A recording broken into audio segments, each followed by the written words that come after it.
daughter came back to me 4 nights in a row. Not in a dream, not as a figment of my grief.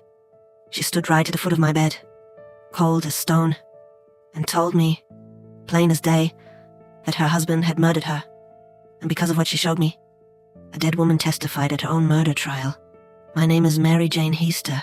In the winter of 1897, in the quiet hills of Greenbrier County, West Virginia, my daughter Zona married a blacksmith named Shue.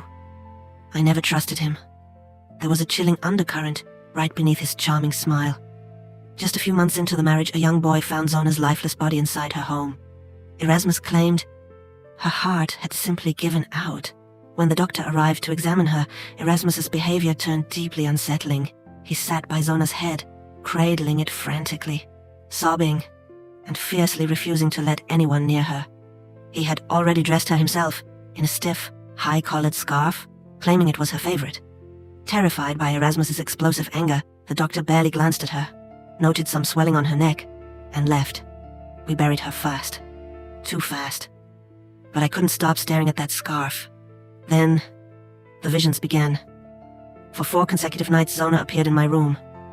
On the final night, she revealed the horrifying truth. She told me Erasmus had flown into a rage over a poorly cooked meal and attacked her. To show me exactly what he did, her spirit slowly turned her head, a full 180 degrees backward, showing me that her neck had been brutally snapped. She needed me to understand. She needed me to fight for her. I went straight to the prosecutor. To quiet a grieving mother's mind, he reluctantly ordered an exhumation. For 3 long days, doctors performed a meticulous autopsy. What they found sent chills down everyone's spine. Zona's neck was indeed broken.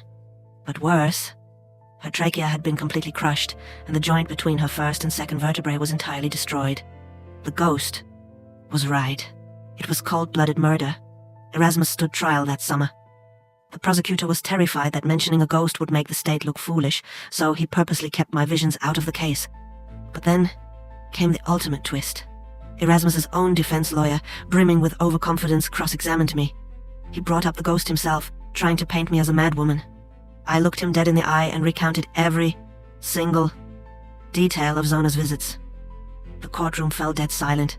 The defense's trap backfired beautifully, turning the entire jury against Erasmus. The body provided the physical proof, but it was Zona who directed us to it. To this day, it remains the only known case in American legal history where a ghost's testimony helped convict a killer.